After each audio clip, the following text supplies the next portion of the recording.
एक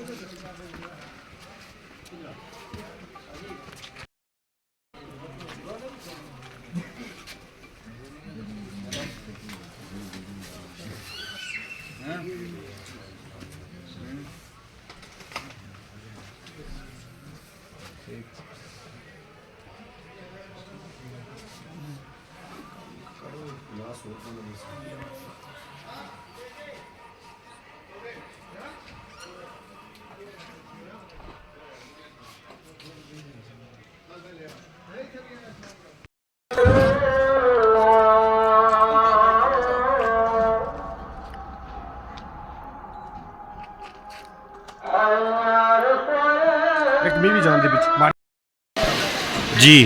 अस्सलाम वालेकुम।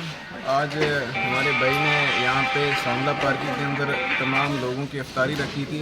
मैं तो पहले शुक्रिया अदा करना चाहता हूँ कि सुरन कोट में ये बाहर से हमारे भाई आए हुए जिन्होंने ये अपनी बैग की और सीट रिपेयरिंग की दुकान रखी हुई है। ये हमारे हिंदू भाई हैं, इनका नाम भी पूछेंगे। आपका क्या नाम है जी? मोहन लाल बंगोत्रा। मोहन लाल जी है ये। इन्होंने तमाम भाइयों की यहाँ पे इफ्तारी रखी हुई थी।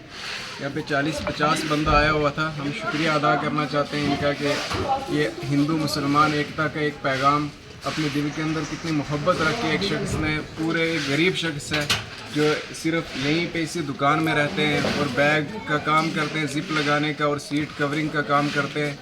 तो मैं सबसे गुजारिश करता हूँ कि आप इनके लिए दुआ भी करें और इनकी दुकान पे भी आएँ और इनसे मुलाकात भी करें। बहुत शुक्रिया। खुदा हाफिज़।